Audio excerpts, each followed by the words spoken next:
Hallelujah. सभी को जय मसीह की।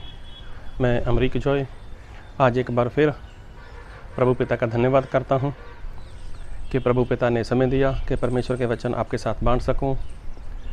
मेरा YouTube channel Hindi Punjabi Bible study Amrik Singh, इस चैनल के ऊपर मैं आपका स्वागत करता हूं। अगर अभी तक आपने मेरे चैनल को सब्सक्राइब नहीं किया तो आप मेरे इस चैनल को सब्सक्राइब कर लें, साथ में जो बेल आइकन उसको टच कर लें ताकि आने वाले हर नए वीडियो का नोटिफिकेशन, उसकी जानकारी आपको तुरंत मिलने पाए और आप मेरे साथ इस वीडियो के अंत तक बने रहें। आज मैं जो आपसे बात करने वाला हूं, इस बात को ध्यान से सुनना, इस बात को ध्यान से समझना। विश्वास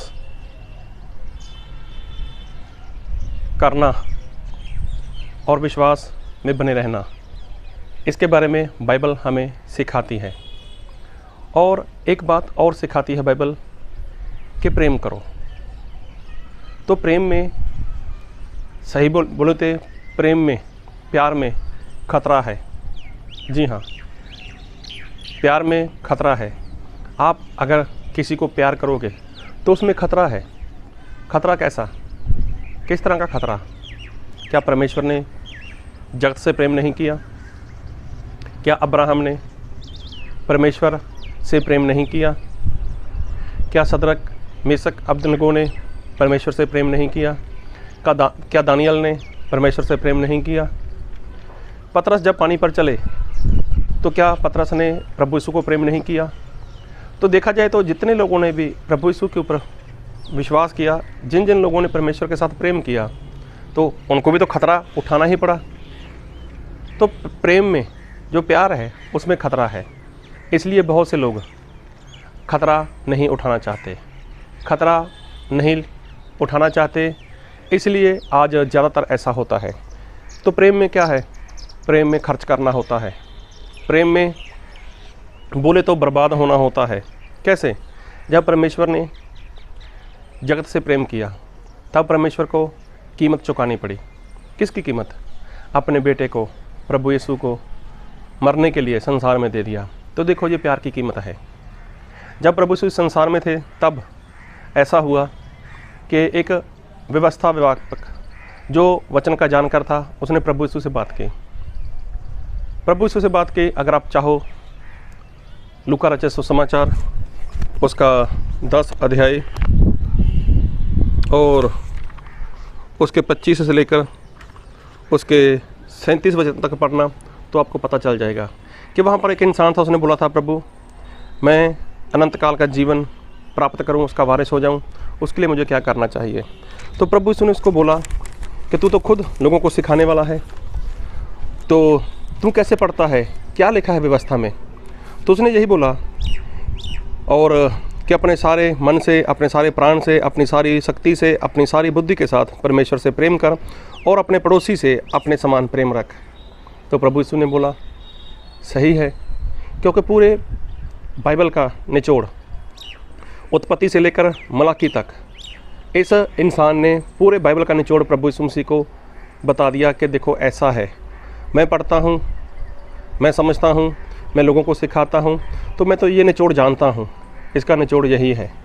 तो प्रभु यीशु ने जब उसको बोला कि तू भी ऐसा कर, तो उसने अपने आप को सच्चा साबित करने के लिए एक बात कही कि मेरा सच्चा पड़ोसी कौन है। तो मैं नहीं पढ़ूंगा पूरा, लेकिन आप इसको पढ़ सकते हो। लूका 10 अध्याय 25 से लेकर उसके 37 वचन तक। तब मैं पढ़ूंगा आपके लिए और इसके 30 वचन से पढ़ूंगा। यीशु ने उत्तर दिया, एक मनुष्य यरूशलेम से यरीहो को जा रहा था कि डाकुओं ने घेर कर उसके कपड़े उतार लिए और मार पीट कर उसे अधमरा छोड़ कर चले गए। और ऐसा हुआ कि उसी मार्ग से एक याजक जा रहा था, परंतु उसे देख के कतरा कर चला गया। इसी रीति से एक लेवी उस जगह पर आया, वह भी उसे देख के कतरा कर चला गया, परंतु एक सामरी यात्री वहाँ आ निकला और उसे देखकर तरस खाया। उसने उसके पास आकर उसके घावों पर तेल और दाखरस डालकर पट्टियाँ बांधी और अपनी सवारी पर चढ़ाकर सराय में ले गया और उसकी सेवा टहल की। दूसरे दिन उसने 2 दिनार निकाल कर सराय के मालिक को दिए और कहा, इसकी सेवा टहल करना और जो कुछ तेरा और लगेगा वह मैं लौटने पर तुझे भर दूंगा। अब तेरी समझ में जो डाकुओं में घिर गया था, इन तीनों में से उसका पड़ोसी कौन ठहरा? उसने कहा, वही जिसने उस पर दया की। यीशु ने उससे कहा, जा तू भी ऐसा कर। अब देखो प्रभु यीशु ने एक बात कही उस सिखाने वाले को कि एक इंसान था, वो यरूशलेम छोड़कर यरीहो को जा रहा था, तो रास्ते में कुछ डाकू मिले। तो इसका मतलब सबसे पहली बात कि जो रास्ता था उसके ऊपर डाकू लोग थे, उस रास्ते के ऊपर डाकू लोग आया करते थे। तो ये इंसान जो यरूशलेम छोड़कर यरीहो जा रहा था, ये डाकुओं के हाथ लग गया। डाकू लोगों ने इसको पकड़ लिया, इसको लूट लिया और इसके साथ मार पिटाई की। और तभी बाइबल में ऐसा लिखा है कि जब उसको मार पीट कर उसको अधमरा छोड़कर चले गए, ऐसा हुआ कि उसी मार्ग से एक याजक जा रहा था। एक याजक बोले तो पास्टर, एक पास्टर जा रहा था। अब वो जा रहा था तो उसने देखा, हो सकता है वो इंसान जिसके साथ ऐसी घटना घटी वो दर्द के मारे चिल्ला रहा हो, कोई मेरी सहायता करे, कोई मुझे बचाए, कोई मुझे पानी पिलाए, कोई मुझे संभाल लो, कुछ भी हो सकता है वो कुछ कर रहा हो।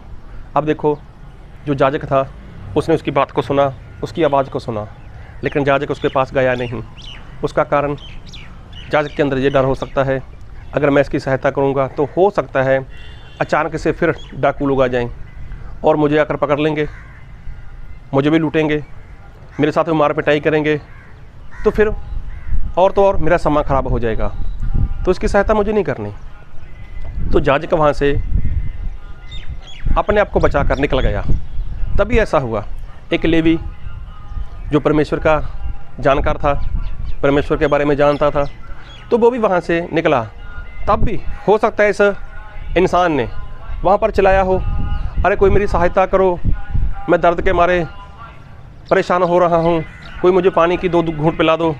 लेकिन नहीं, उस लेवी ने उसको देखा और उसके पास में से निकल गया, लेकिन उसने भी उसके लिए कुछ नहीं किया।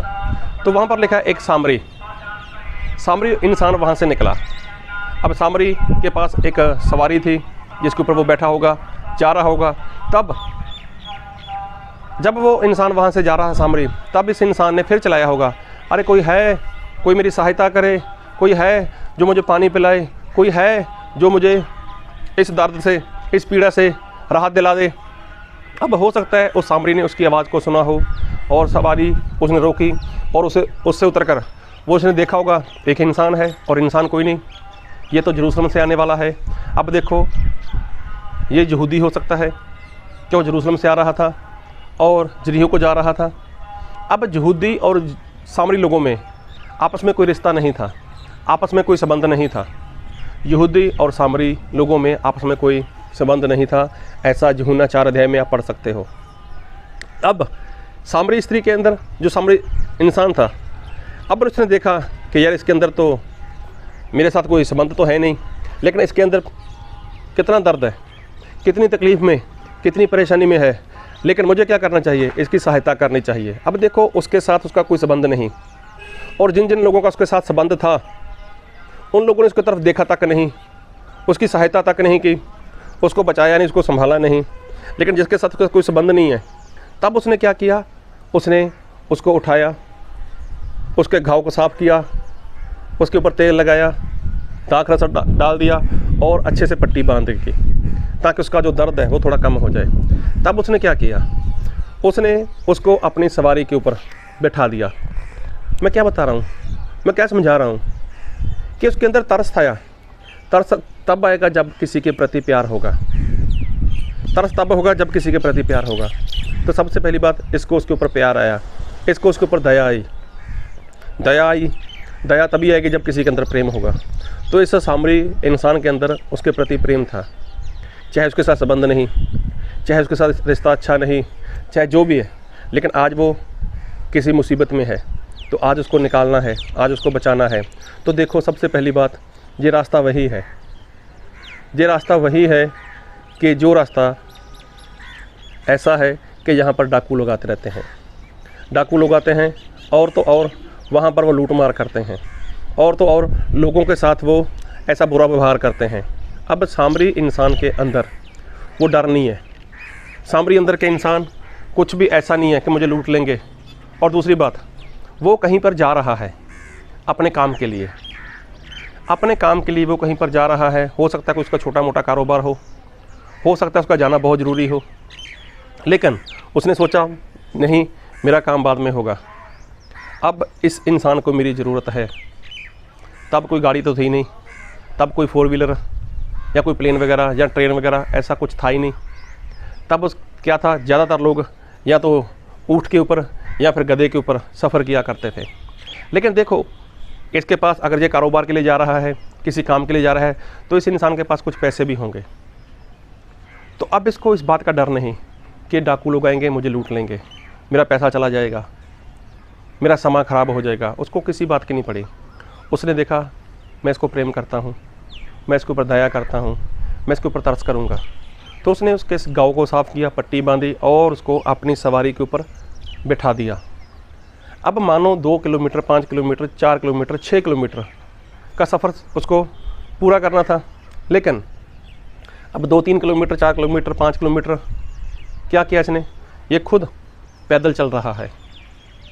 ये सामरी जिसके साथ उसका कोई संबंध नहीं, अब ये इंसान खुद पैदल चल रहा है। और जो जख्मी इंसान है उसको क्या किया उसने अपनी सवारी के ऊपर, अपने गधे के ऊपर बिठाया होगा और उसके साथ आहिस्ता आहिस्ता चलता गया होगा। उससे बातें की होगी, भाई डर मत, फ़िक्र मत कर, मैं साथ में हूँ, मैं तुझे सही जगह पर पहुँचा दूँगा, फ़िक्र मत कर। जो भी उसको हौसला दिया, उसको तसल्ली दी और उस इंसान को कुछ सुकून मिला, कुछ राहत मिली। और जब वो किसी ऐसे सराय में चला गया और उसके बोला, भैया इसकी देखभाल करना और मैं अपना काम निपटा कर वापस आऊँगा और जो भी आपका खर्च हो तो मैं वो भी चुकता कर दूँगा। अब देखो, ये प्रेम नहीं तो और क्या है। तो जब प्रेम है तो प्रेम में क्या है, खतरा है। तो इस भाई के अंदर एक ऐसे इंसान के लिए जिसके साथ इसका दूर दूर तक का रिश्ता नहीं, जिसके साथ इसका दूर दूर तक का कोई संबंध नहीं, उसके साथ प्रेम किया। और प्रेम किया तो प्रेम में क्या इसको खतरा था। किस बात का खतरा, इसी बात का खतरा था, इसी बात का इसके लिए खतरा था कि डाकू लोग इसको पकड़ सकते हैं, डाकू लोग इससे रुपया पैसा जो भी इसके पास है वो छीन सकते हैं। और तो और इसकी जान को भी खतरा था। लेकिन देखो, इसको उसके प्रति प्रेम था और प्रेम था तो प्रेम में इसने खतरा उठाया। इसने अपनी जान की परवाह तक नहीं की। वहाँ पर देखो रुका, वहीं पर उसने उसके घाव को साफ़ किया, वहीं पर उसने पट्टी बांधी, वहीं पर उसने उसके दाग, तेल वगैरह उसके जख्म के ऊपर लगाया और पट्टी बांध दी। उसको 15-20 मिनट, आधा घंटा तो चला गया होगा वहाँ पर। उसके अंदर डर नहीं है, जो होगा देखा जाएगा। फिर वहाँ से वो पैदल चला उसी रास्ते के ऊपर, यहाँ पर डाकू लोग आते थे और वो पैदल चलता हुआ कितना सफ़र तय किया होगा मुझे नहीं पता। मान लो 2 किलोमीटर, 2.5 किलोमीटर, 3 किलोमीटर अगर उसको पैदल करना था तो क्या पड़ी थी उसको 2.5-3 किलोमीटर वो पैदल चले, जबकि उसके पास खुद की सवारी है। तो उसने ऐसा थोड़ी किया कि उसके घाव के ऊपर पट्टी बांध दी और उसको बोला चल भैया मैं निकल यहाँ से, मैं निकलता हूँ अपने। नहीं, उसने उसको उसके पास पहुँचाया जो सराया, मतलब वहाँ पर उसकी देखभाल करने वाला था। तो कहने का मतलब प्रेम है ना, तो प्रेम में खतरा है।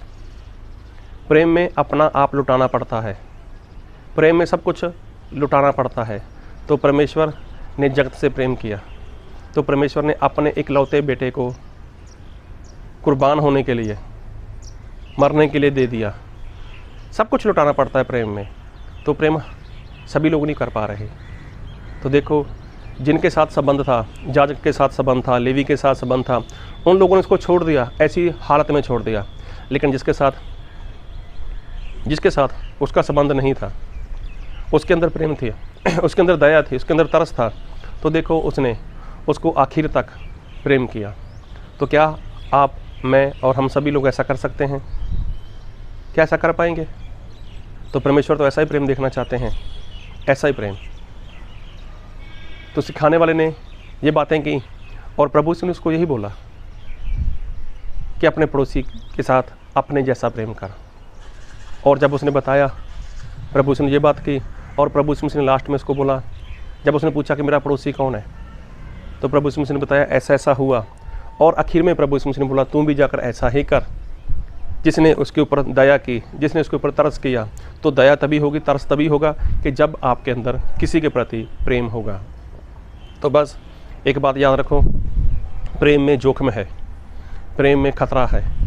तो खतरा हर इंसान नहीं उठा सकता। कौन इंसान अपना समय बर्बाद करे, कौन इंसान अपना समय खर्च करे, कौन इंसान किसी की ऐसी सहायता करे। अगर प्रेम है तो आप कर पाओगे। अगर प्रेम है तो आप सब कुछ भूल जाओगे कि मुझे क्या करना है, किसके लिए करना है, सब कुछ भूल जाओगे। लेकिन आपको अगर परमेश्वर के प्रति प्रेम है, आपको अगर परमेश्वर के साथ प्रेम है, तब जाकर आप ऐसा कर पाओगे। संत पौलुस ने मार खाई, पतरस ने मार खाई, दानियल सिंहों के बिल में चला गया, सदरक मिस्क अबदनको आग की भट्टी में चले गए। क्यों? उनको परमेश्वर के साथ प्रेम था। तो जो इंसान परमेश्वर के प्रेम करता है, जो इंसान परमेश्वर को प्रेम करता है, तो वो ये भी काम कर पाएगा। अब्राहम को परमेश्वर के साथ प्रेम था, तो उन्होंने अपने इकलौते बेटे इसहाक को होम बलि करने के लिए दे दिया। प्रेम की बात है। तो यदि आपके अंदर परमेश्वर के प्रति प्रेम है, तो आपके लिए कोई भी आज्ञा वो परमेश्वर की कठिन नहीं है, कोई आज्ञा आपके लिए मुश्किल नहीं है। तो बस परमेश्वर से प्रेम करो। और जितने भी लोग ऐसे शैतान के बंधन में हैं, दुख में हैं, परेशानी में हैं, बीमारी में है, शैतान के परेशान किए हुए लोग हैं, तो उनको जाकर वहाँ से निकालो, उनके लिए प्रार्थना करो, उनके लिए उपवास करो। तो ये आपके लिए आपका उनके प्रति प्रेम है। ऐसा नहीं कि आपके रिश्तेदार हैं, ऐसा नहीं आपके पड़ोसी हैं, आपकी उनके साथ अच्छी जान पहचान है, या वो लोग पैसे वाले हैं, आप उनके लिए ऐसा करो। नहीं, जो भी है उनके साथ आपका संबंध नहीं भी है ना, आप जानते हो उनको, तो बस उनके लिए प्रार्थना करो। आपके गांव के लिए, आपके मोहल्ले के लिए, आपके शहर के लिए, आपके किसी भी ऐसे इंसान के लिए। जब आप किसी को देखते हो दुख में, किसी को पीड़ा में देखते हो, तो परमेश्वर के आगे प्रार्थना करो, परमेश्वर इसके ऊपर दया करो, बचाओ। और आपको लगे आप उनके लिए कुछ कर सकते हो, उनको कोई गवाही दे सकते हो, सुसमाचार सुना सकते हो, तो सुनाओ उनको, ताकि जो आज्ञा प्रभु ने दी है वो आज्ञा आप मान सको। और ये तभी होगा जब आपको अपने परमेश्वर के प्रति प्रेम होगा। तो प्रभु आपको ऐसा करने के लिए अपने पवित्र आत्मा का बहुत का सामर्थ्य। आमीन।